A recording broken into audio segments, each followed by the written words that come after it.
Chairs. भाई मी जरा हलका होऊन येतो. अरे हा बघ, आता चेअर्स केलं आणि चाला लगेच टाकी खाली कराय.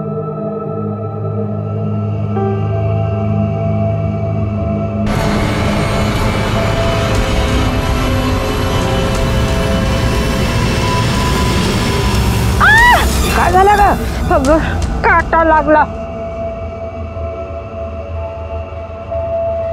अरे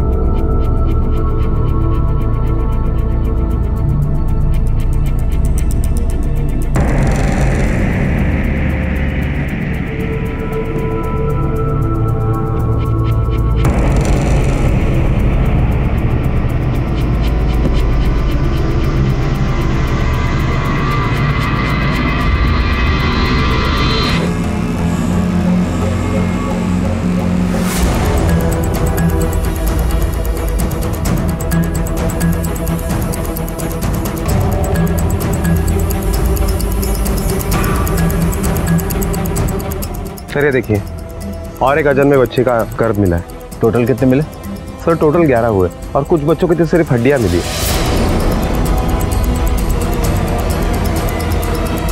देखो कुछ और मिलता है क्या? Okay sir.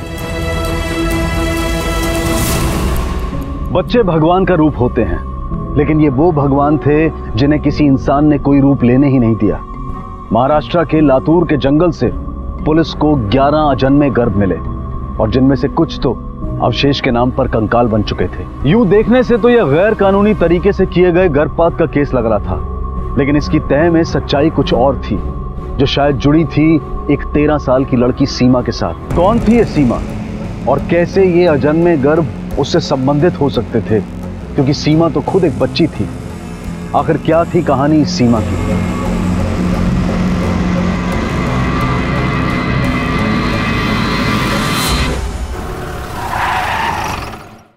सर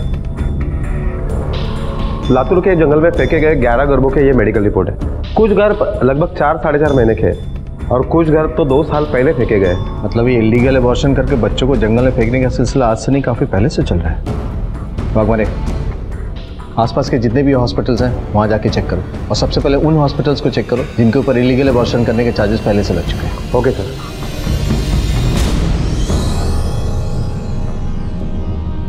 एक मिसल पाव दे. पैसे है क्या?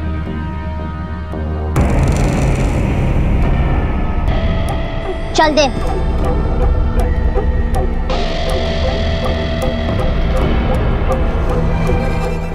इसका काट ले.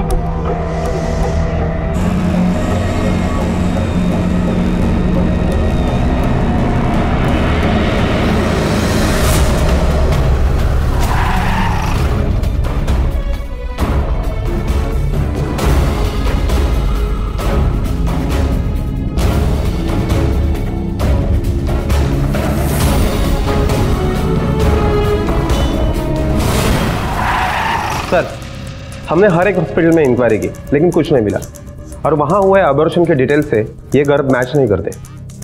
इसका मतलब ये सारे अबॉर्शन इलीगल तरीके से हॉस्पिटल के बाहर हुए हैं. सर मुझे लगता है कि हमें रेड लाइट एरिया में इंक्वायरी करनी चाहिए, शायद वहाँ से कोई सुराग मिल सके. एक और जगह है जहाँ से पता चल सकता है.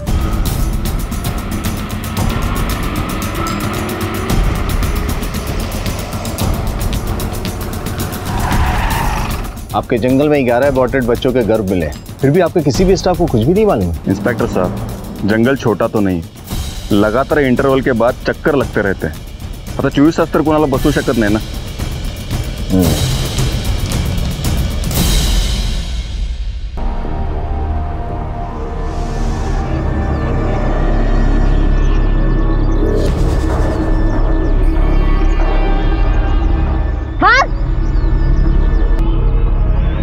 बाप ने तो सिर फोड़ देगी.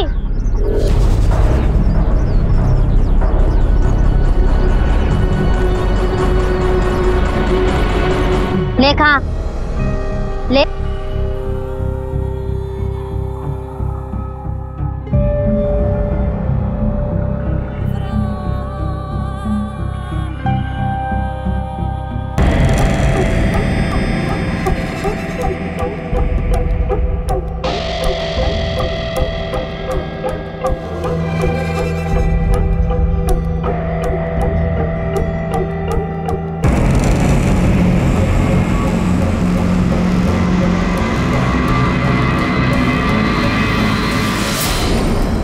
आप जंगल से शहद उतारने जाते हो ना? हाँ हाँ सर। उधर किसी को कुछ फेंकते हुए देखा आपने? हाँ 5-6 महीना हो गए सर। लड़की को जंगल में वो 3-4 बार थैली फेंकते हुए देखा था। क्या उम्र होगी उसकी? 13-14 साल की होगी सर। चेहरा याद है?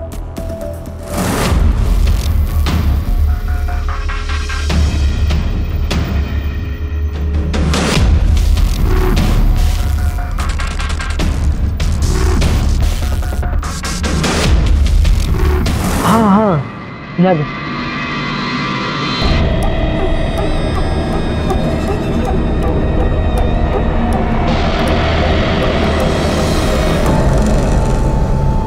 आगे से कोई चीज मांगने का नहीं, सीधा इस पत्थर से सिर फोड़ देने का और छीन लेने का, समझा क्या?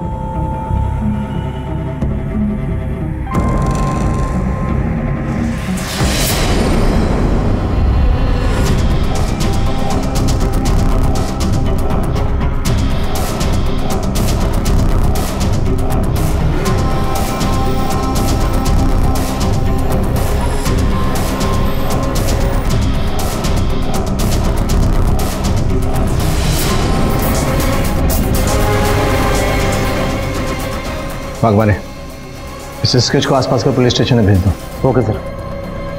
पुलिस को अजन्मे बच्चों से जुड़ा एक चेहरा मिला था जो एक ऐसी लड़की का था जो खुद 13 साल की थी। पर क्या यह संभव था कि एक 13 साल की लड़की के 11 गर्भ गिराए जा सकते हैं? तो फिर क्यों इस सीमा पर संदेह के बादल घिर रहे थे? और वो खुद किस तरह की इंसान थी जो एक तरफ तो चोरी और मारपीट कर रही थी और वहीं दूसरी तरफ एक भिखारी बच्चे की भूख की तड़प को समझते हुए उसे खाना खिला रही थी और फिर उसे हक छीन कर लेने जैसा सबक भी सिखा रही थी? ये अपराधी थी या खुद किसी अनहोनी अन्याय का शिकार बनी थी?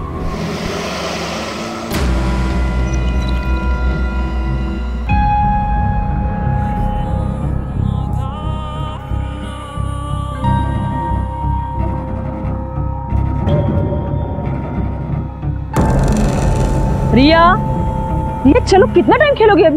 चलो चलो, बहुत टाइम हो गया। चलो, क्लासेस है ना तुम्हारे? आई क्लासेस में भी 1 घंटा और है, मैं आ जाऊंगी आराम से। जल्दी चलो। हाँ जाओ आप। मैं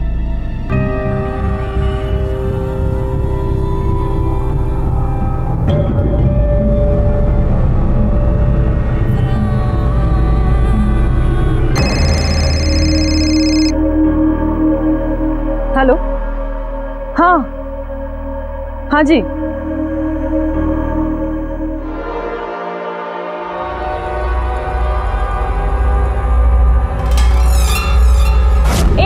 तेरी हिम्मत कैसे मुझे टच करने की? हाँ देख, मैं रोने धोने वाली लड़कियों में से नहीं हूँ। तेरा हाथ तोड़ के ना तेरे गले में टांग दूंगी, समझा? Oh really? चल तोड़, दिखा तेरी ताकत, तोड़। देख, तूने ना गलत लड़की से पंगा लिया, समझा ना? तेरे लिए प्रॉब्लम खड़ी हो जाएगी। बहुत सही लड़की से पंगा लिया है मैंने, समझी?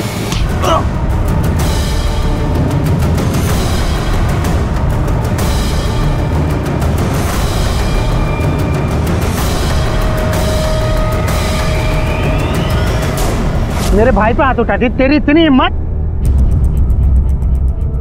खबरदार जो उस पे हाथ उठाया तो। जिस बच्चे ने आपके भाई को सबक सिखाया, बदतमीजी करने से रोका, आप उस पे हाथ उठा रहे हो? शर्म नहीं आती आपको? तब कहाँ थे आप जब आपका ये भाई मेरी बच्ची को छेड़ रहा था?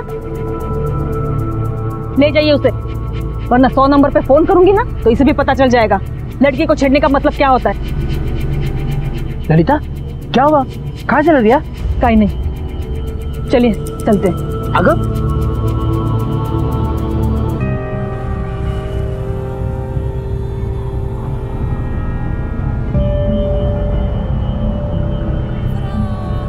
तुम भी चलो।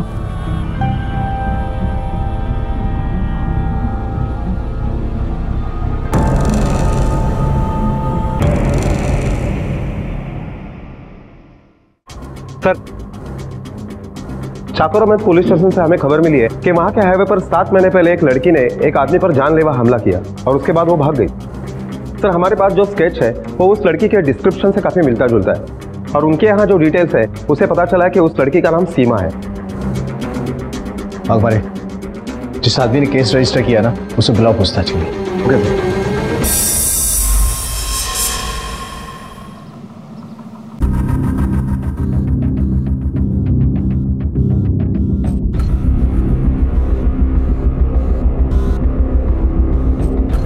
तुम्हारा दिमाग तो सही है, किसी को भी घर पे लेके आई तू, 50-100 रुपए देके उसे चलता करती। तुझे पता है आज मैं रैकेट खेल कर आ रही थी ना, तो एक लड़का ना बात करने के बहाने इधर उधर हाथ मार रहा था।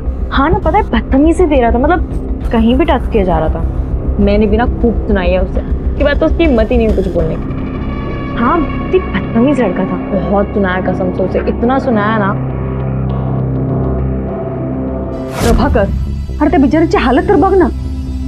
मुझे लगता है उसके आगे पीछे शायद कोई नहीं होगा। बस, दुनिया में ऐसे बहुत लोग होते हैं, हम सबका सहारा नहीं बन सकते। तुला माणूस की दाखवायची आहे ना, दाखवा ना, पर उससे घर से निकाल। ठीक है, पहले उसे कुछ खिलाती हूँ। नाही म्हणजे माहित नाही किती दिवस उपाशी आहे बिचारी। तुला जे करायचं असेल ते कर, पर उसे घर से निकाल। और ये जो अपनी ममता है ना, उसको कंट्रोल कर ले, इससे पहले कि कहीं हम किसी मुसीबत में ना फंस जाए, समझी?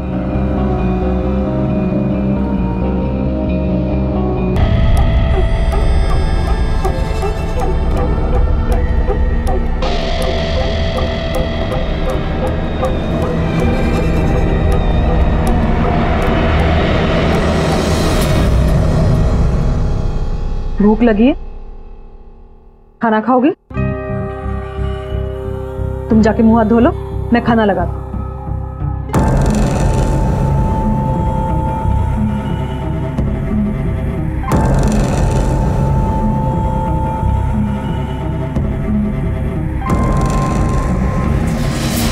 सर, उस दिन के बाद से तो मैंने कान पकड़ ली। सपने में भी किसी की भलाई करने की नहीं सोचूंगा, जिसकी जो मुसीबत वो खुद संभाले। हुआ क्या था उस दिन? सर, उस दिन मैं हाईवे से जा रहा था। अंकल लिफ्ट मिलेगी? हाँ हाँ, बैठो।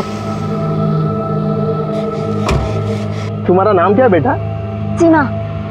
अच्छा, मतलब आपने ऐसा कुछ भी नहीं किया जिसकी वजह से वो आप पे हमला करे? सर ऐसा क्या, मैंने तो वैसा भी कुछ नहीं किया।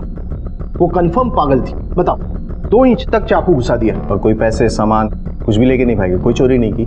नहीं सर, कुछ नहीं चाहिए था उसे, बस चाकू मारकर भाग गई। लेकिन बाद में मुझे लगा कि उसे आदमियों से नफरत है, शायद जाने अनजाने में किसी से बदला लेना चाहती है।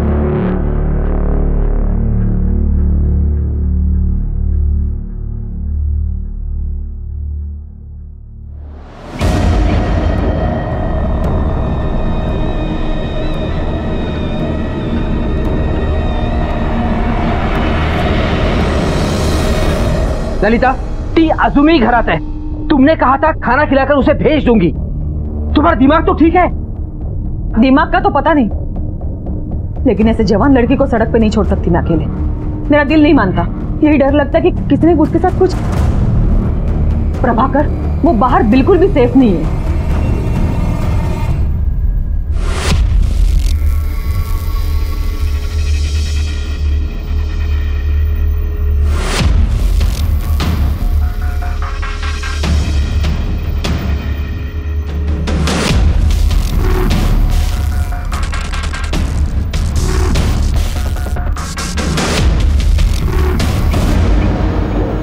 प्रभाकर, मैं उसे जाने के लिए नहीं कह सकती। उस बेचारी का बाहर कोई भी नहीं है। उससे अच्छा मैं घर के काम करवाऊंगी उससे। वैसे भी बाई की जरूरत तो हमें पड़ती ही है ना, और उस बेचारे की जिंदगी भी तो। काय झाले तुला? आज तक मैंने तुम्हें किसी गैर लड़की के लिए इतना इमोशनल होते हुए नहीं देखा है। ललिता, खरं सांग, तुम मुझसे कुछ छुपा रही हो। तुम उस लड़की को जानती हो? कौन है ये लड़की?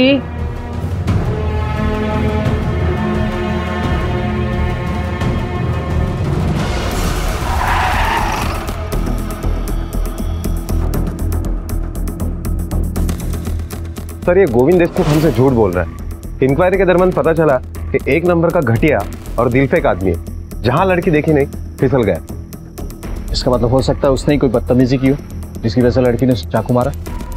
लेकिन 14-15 साल की लड़की हाईवे पे चाकू लेके क्या कर रही थी? किस मकसद से खड़ी थी और लिफ्ट मांग रही? सर, मला वाटतं हा गोविंद देशमुख आपल्यापासून काहीतरी लपवतोय। हो सकता है वो और भी कुछ जानता उस लड़की के बारे में जो हमसे छुपा रहा हो। वाघमारे, उसको फिर से बुलाओ, और इस बार वो अपनी मर्जी से नहीं, हमारी मर्जी से बोलेगा। Okay sir. क्या हालत बना के रखी है बालों की। हफ्ते में एक बार तेल लगाने में क्या प्रॉब्लम है तुम्हें? आई मुझे ना चंपू बनने का कोई शौक। अरे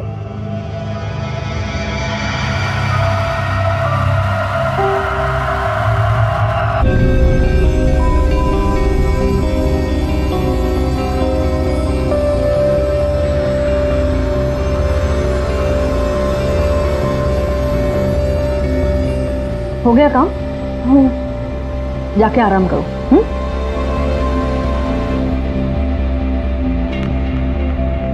क्या हुआ? कहीं पाहिजेगा?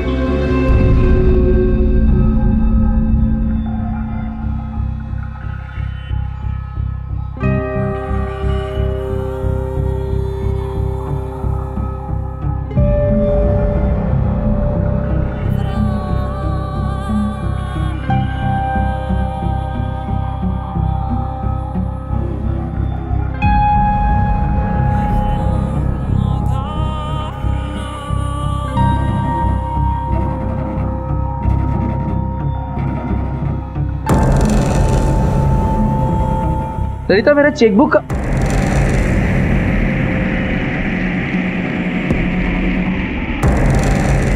तुमने डिसाइड कर लिया कि तुम उसे घर से नहीं निकालोगी। ठीक है, तुला जे करे से कर, पर कम से कम उसके बारे में पुलिस को इन्फॉर्म कर दो। सर बताता हूँ, सच बताता हूँ सर। मैंने उस लड़की को लिफ्ट दी थी और मेरी नीयत थोड़ी फिसल गई।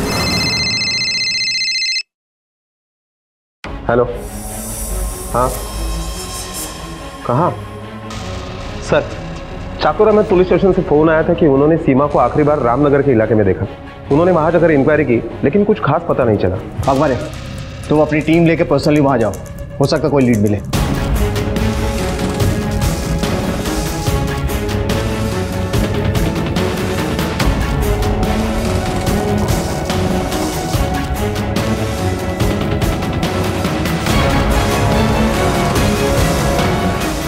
इस लड़की को देखा है कहीं? हाँ साहब, इस लड़की को एक दो बार गुलमोहर सोसाइटी में देखा था।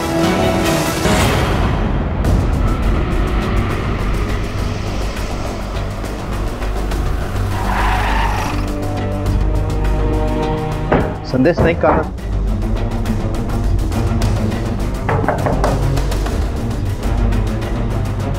जी कहिए।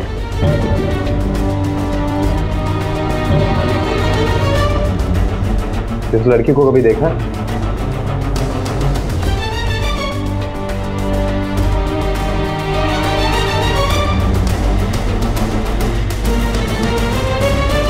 हो सर, ही सीमा आहे, 4 महिन्यापूर्वी आमच्याकडे आली। इसे काम की जरूरत थी, इसलिए हमने इसे काम पे रख दिया था। बहुत ईमानदारी से काम करती थी, खूब चांगली मुलगी होती सर, पर एक दिन अचानक काम छोड़कर चली गई। क्यों? पता नहीं सर। एक दिन सुबह उठकर मैंने देखा तो वहाँ पे कोई नहीं था, और जब से गई है तब से वापस भी नहीं आई। जाता ना चोरी वगैरह? नहीं सर। उसे काम की जरूरत थी और आप लोगों को कोई प्रॉब्लम नहीं थी उससे, फिर ऐसे अचानक जाने की वजह क्या हो सकती है? क्या उसने अपने बारे में कुछ बताया आप लोगों को? नहीं सर, जैसे तैसे तो उसने अपना नाम लिखकर हमें बताया था। बेचारी बताती भी कैसे, वो गूंगी और बहरी थी। आपको यकीन है वो गूंगी बहरी थी? मेरा मतलब हो सकता है नाटक कर रही है। सर 4 महीने कोई कैसे नाटक कर सकता है? अगर वो नाटक करती तो एक ना एक दिन तो पकड़ी जाती।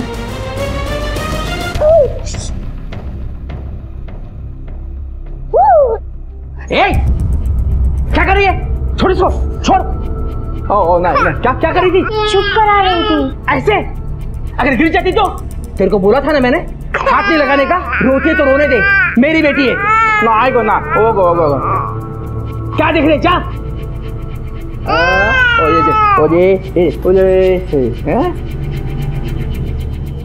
गोविंद के मुताबिक ये लड़की गूंगी बहरी नहीं थी, अच्छी खासी एक्टिव लड़की थी। फिर अश्विनी के यहाँ 4-5 महीने तक गूंगी बहरी बने रहने का क्या मतलब हो सकता है? सर जंगल में गर्द फेंकना, हाईवे पे लिफ्ट मांगना। अंकल लिफ्ट मिलेगी? ऐसे गूंगी बहरी बनने का नाटक करना। न्यूज़पेपर कहाँ है? न्यूज़पेपर? नहीं, ऐसा तो नहीं कि ये लड़की किसी गैंग के लिए काम कर रही है। हो सकता है, पर फिर अश्विनी के घर आने का भी तो कोई मकसद होना चाहिए। बिना कुछ किए वो नहीं जाती। ये भी तो हो सकता है कि गोविंद हमें एक तरफा कहानी सुना रहा हो, और फिर 11 गर्भ और उस लड़की का कोई संबंध नहीं समझ में आ रहा है। इन सारे सवालों का जवाब मिले बिना हम किसी भी नतीजे पे नहीं पहुंच सकते। लड़की जो अपना नाम सीमा बता रही थी, अब पुलिस को उसकी अलग अलग केस में तलाश थी। ये लड़की अब सबके लिए पहेली बनती जा रही थी। आखिर ये है कौन, कहां से आई है और चाहती क्या है? अपराधी है या पीड़ित है? अकेले क्राइम करती है या किसी गैंग में शामिल है, या फिर कोई और इसके हाथों से क्राइम करवा रहा है? सैकड़ों सवाल थे, लेकिन सबसे बड़ा सवाल था उस परिवार की सुरक्षा का जिनके साथ इस वक्त वो रह रही थी। क्या उनके साथ भी कोई दुर्घटना होने वाली थी?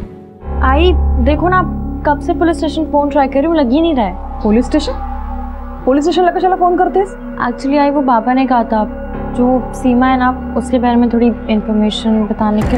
कोई जरूरत नहीं है। तुम्हें फोन करने की कोई जरूरत नहीं है, मैं कर दूंगी ना। वैसे भी पुलिस वाले बच्चों की बात को इतना सीरियसली नहीं लेंगे ना, तो मैं ही करती हूँ फोन। हाँ, तुम जाओ अपना स्टडीज कंप्लीट करो, जाओ। हाथ कैसे लगाया मेरे बच्चे को? पता था हम नहीं लगाने का? हाँ, क्यों लगाया हाथ? अखबार अश्विनी के पड़ोसी से पूछताछ करो कि औरत किस तरह की है, और ये भी हो सकता है कि इसने झूठ बोला हो कि घर के काम के लिए रखा है, लेकिन वजह कुछ और हो। ठीक है सर। हाँ, क्यों लगाया हाथ? प्रभाकर, वो खुद भी तो बच्ची है ना। तो समझा इसको, ये बच्ची है ना, समझा इसको। मेरे बच्ची से दूर रहना, नहीं तो इसको घर से निकाल दूंगा मैं। समझा दूंगी बाबा, सब समझा दूंगी। इसके बारे में पुलिस को इन्फॉर्म किया? हाँ, अभी किया था। क्या बोले? उन्होंने कहा था कि वो इसका बैकग्राउंड पता कर लेंगे। ठीक है, समझा देना इसको। ना आएगा ना, ओ ना, ना, ना, ना, ना।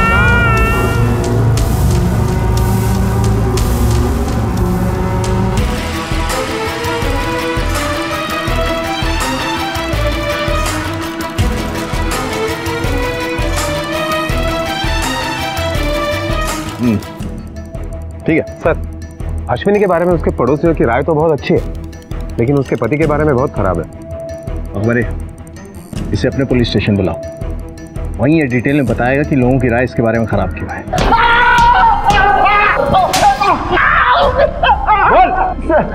मैंने सीमा को चोरी करते वक्त पकड़ लिया था, इसलिए वो डर कर भाग गई थी। तो तूने पुलिस कंप्लेंट क्यों नहीं की उसकी? मैंने चोरी करते वक्त पकड़ लिया था, कुछ सामान गायब नहीं हुआ था इसलिए। इसकी चोरी पकड़ी जाती इसलिए नहीं, बल्कि तुम्हारी चोरी पकड़ी जाती इसलिए। सच बोल। पिछले 3 साल में 7 काम वाली तेरे यहाँ काम करने के लिए आई, लेकिन एक भी नहीं टिकी। हमने सबसे बात की और सबने एक ही वजह बताई वहां से जाने की। तू सच बोल, क्या वजह है वो?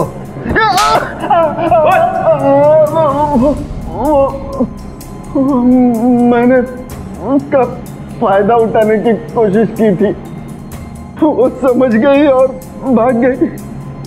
अश्विनी को भी ये बात पता चल गई थी। कैसे? कैसे क्या सर? हर औरत को अपने पति की सच्चाई पता होती है, पर वो ढिंडोरा पीटकर अपनी और अपने पति की बदनामी नहीं चाहती, और इस वजह से मैं चुप थी। सर, सीमा बहुत अच्छी लड़की है, अगर मैं अपना मुंह खोलती तो बेवजह उसकी बदनामी हो जाती। सीमा के अबॉर्शन और प्रेगनेंसी के बारे में कुछ जानती हैं आप? क्या सर, वो इतनी छोटी सी लड़की है, अभी तक तो उसे पीरियड्स भी नहीं आए थे, और वो प्रेग्नेंट कैसे हो सकती है? इतने यकीन के साथ कैसे कह सकती हैं आप? सर, मैं एक औरत हूँ, और एक औरत की नज़र से ये बात नहीं छुपती, चाहे वो छुपाना चाहती तो भी।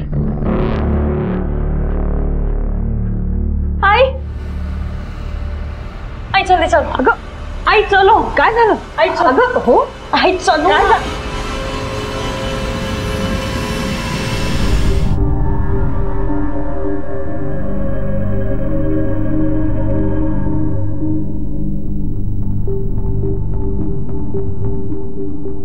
सीमा जब आपके यहाँ आई थी तो उसके पास कोई सामान था, मतलब कपड़े या छोटी मोटी चीजें? नहीं सर, वही कपड़े थे जो उसने पहने थे। मेरे पास उसकी फोटो है सर। ये तो यूनिफॉर्म लग रहा है, यही कपड़े पहन के आई थी ये? जी सर।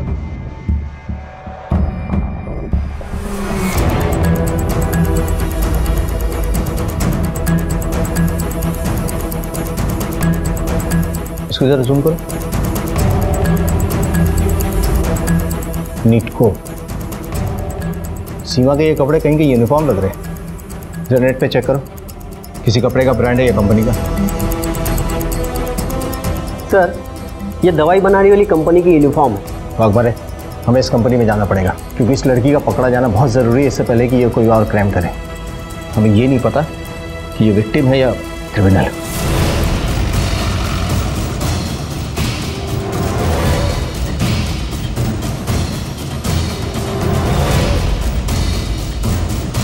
इस लड़की को पहचानते हो? नहीं सर, ये हमारे कंपनी में काम नहीं करती।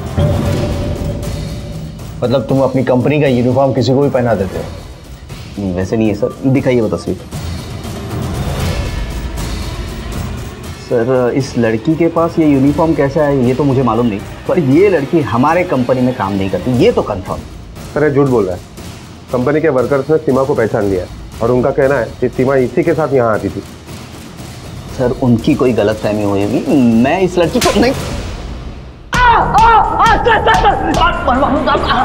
मारो मत। चलिए बता, सीमा और 11 फीटस से तेरा क्या वास्ता है? फीटस? घर? सर नहीं, मैं उसके बारे में कुछ नहीं जानता सर।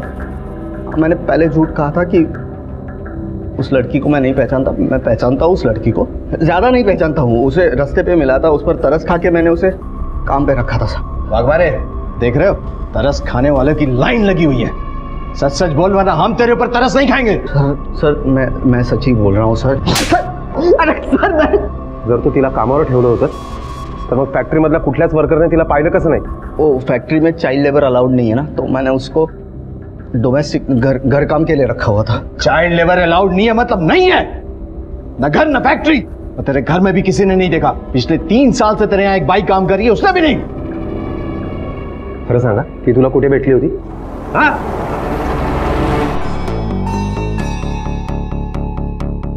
सर, मैंने उसे क्लाइंट को खुश करने के लिए खरीदा था और वो पहले ही क्लाइंट का सर फोड़ के भाग गई। किससे खरीदा था? उसके बाप से। चल उसका एड्रेस और फोन नंबर दे। सर, एड्रेस नहीं है, फोन नंबर है। तू नंबर दे, एड्रेस हम खुद ढूंढ लेंगे। रिया, रिया बेटा, ये तुम्हारे लिए। ओह माय गॉड, आई आपको याद था? यही ड्रेस पसंद आई थी ना तुम्हें उस दिन? हाय,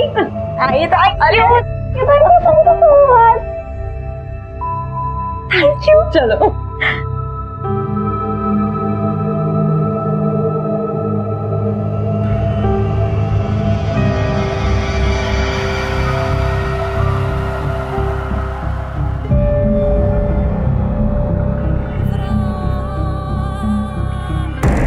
सीमा शायद आज तक प्यार और अपनेपन के लिए तरसती रही। इतनी छोटी सी उम्र में शायद जिंदगी ने उसे बहुत कुछ दिखा दिया था, पर उसकी जिंदगी का पूरा तजुर्बा उसके बचपन और उसकी प्यार की जरूरत का गला नहीं घोट पाया। वो आज ललिता में मां तलाश रही थी।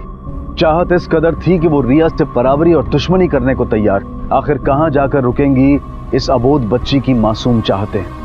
और प्यार के अभाव में सीमा के मानसिक रोगी बनने पर उसका उपचार करवाने वाला कोई होगा, यह अपराध किसी को अपनी चपेट में लेने वाला था।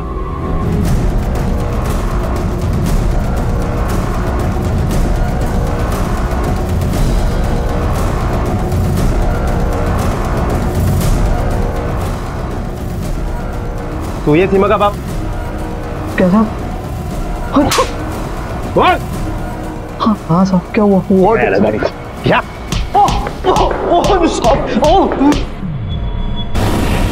देख, सब कुछ सच बता दे वरना तेरी सारी हड्डियां तोड़ के रख दूंगा। बता। हाँ साहब, सीमा मेरी ही बेटी है, लेकिन मैं उसको किसी को बेचा नहीं साहब। मैं बेचा नहीं उसको। आपको कोई तो भी झूठ बोला है साहब। अगर सीमा को तूने उसे नहीं बेचा तो तेरा मोबाइल नंबर उसके पास कैसे आया? मुझे नहीं पता साहब, वो संदीप साहब के पास मेरा नंबर कैसे चला गया। तुझे कैसे पता कि उसका नाम संदीप है?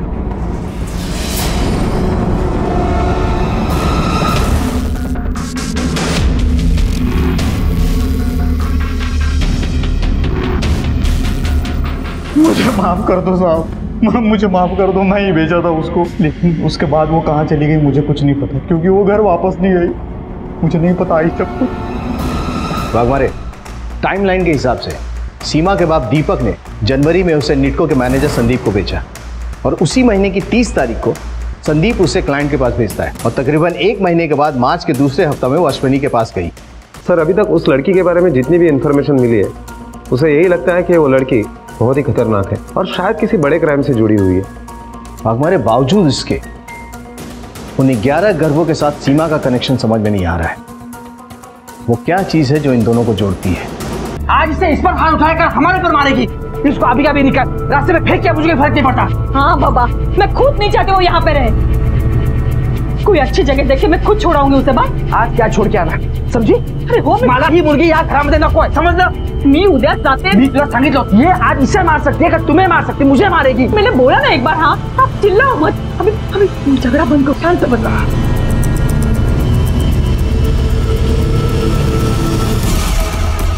सर अगर हम पोस्टमार्टम रिपोर्ट और टाइमलाइन को साथ में देखें तो जंगल में मिले हुए 11 गर्भ उस वक्त के हैं जिस वक्त दीपक ने संदीप को उसे बेचा भी नहीं था और दीपक के घर से वो जंगल करीबन 10 किलोमीटर है। वाघमारे, कहीं ये गैर कानूनी अबॉर्शन का धंधा दीपक तो नहीं कर रहा है और अपनी बेटी सीमा का इस्तेमाल उन्हें ठिकाने लगाने में करता हो?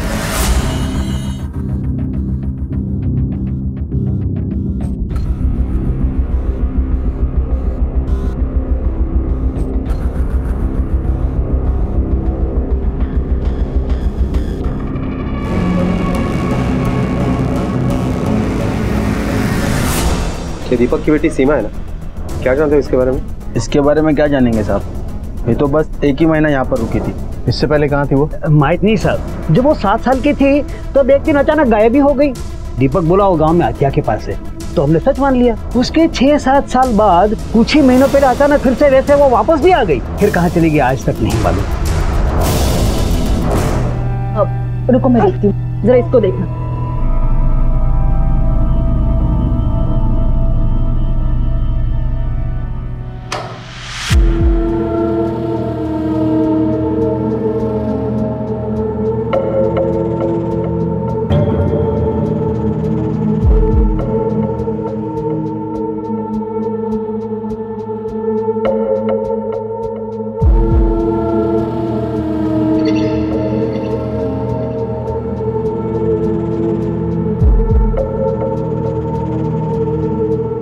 मैडम ये लड़की यहाँ कैसे? अपने काम से काम रखो। ये लड़की यहाँ पे किसी को बोलने की जरूरत नहीं है। काम से काम रखने के लिए मुझे क्या मिलेगा?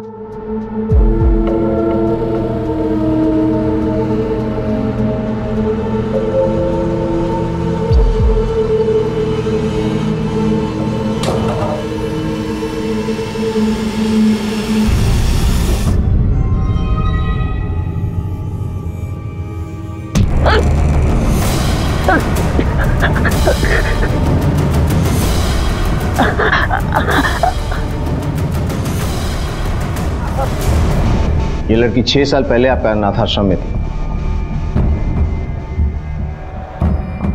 नहीं सर, इसका बाप यहाँ लॉकअप में बंद है। झूठ बोलने का कोई फायदा नहीं। सर अगर आपको यकीन नहीं है तो आप आश्रम के रिकॉर्ड चेक कर सकते हैं। सर आश्रम में इस लड़के को किसी ने भी नहीं पहचाना।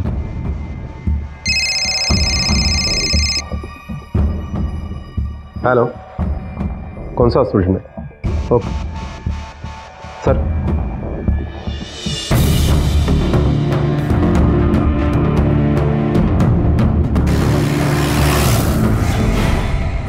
शतानंद शिर्के? हाँ सर। जब तुम्हें यहाँ लाया गया हमारी जेब से ये आइडेंटिटी कार्ड मिला। इसे पहचानते हो? यही थी वो जिसने मेरी बीवी का खून किया है साहब। साहब ये लड़की अजीब है, कुछ भी कर सकती है वो। मेरी बीवी ने तरस खाकर उसे सहारा दिया था, मेरी बीवी का खून कर दिया और मेरी छोटी बेटी को उठा कर ले गए साहब। साहब मैं हाथ जोड़ता हूँ, मेरे बेटी को बचा लो साहब, प्लीज साहब। मुझे इसी बात का डर था कि फिर से कोई क्राइम न करते। सर ये भी हो सकता है कि खून हस्बैंड ने किया होगा और इल्जाम सीमा के ऊपर डाल दिया होगा। हो सकता है। फिलहाल सबसे ज्यादा जरूरी है सीमा उस बच्ची के बारे में पता करना। भगवान एक काम करो, उसकी तस्वीर पूरे एरिया में सर्कुलेट करवा दो। अगर उसी ने ये किया तो बहुत ज्यादा दूर नहीं गई होगी, कहीं ना कहीं से उसकी खबर मिलेगी हमें। Okay sir.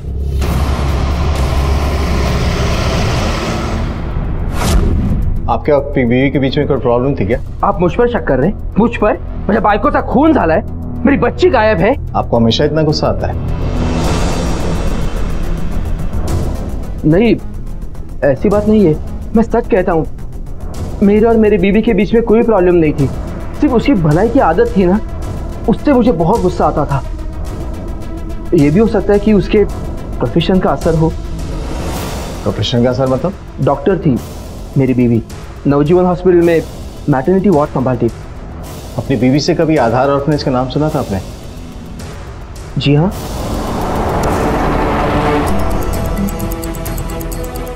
सगळ्या लहान मुलांना गाडीत बसवा। पाटील मॅडम, उन लड़कियों को भी ले लो, चला।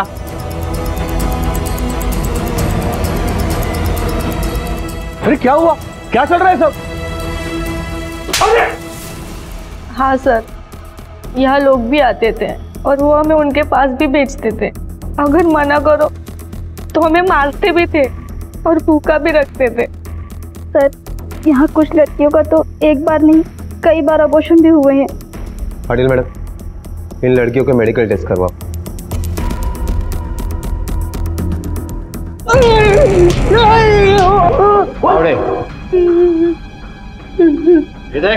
आश्रम की लड़कियों की मेडिकल रिपोर्ट।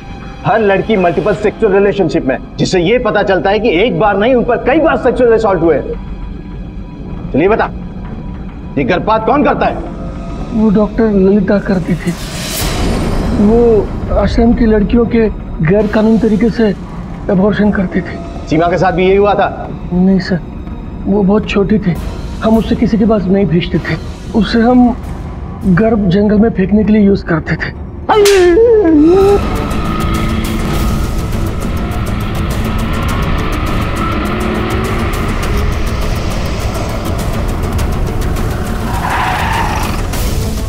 पाटिल मैडम, पकड़ा तिला।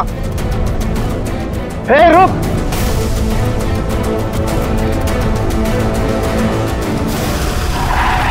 साहब, मैं आश्रम से घर आने के लिए भागी थी। घर आए तो सोचा बाबा मुझे देखकर खुश होंगे, लेकिन उन्होंने मुझे दवाई बनाने वाले के पास भेज दिया। मैं वहां से भी भाग गई। हाईवे पर उस आदमी से बस स्टैंड तक लिफ्ट मांगी। तुम्हारा नाम क्या है बेटा? सीमा।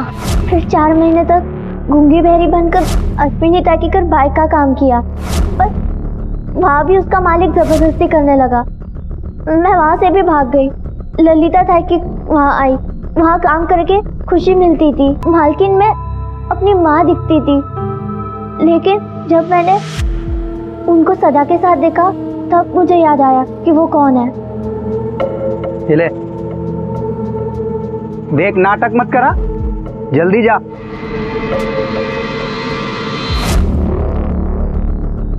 मैंने उसे मारा, मुझे इसका जरा भी दुख नहीं है। ललिता की बेटी को कहाँ रखा है तुमने?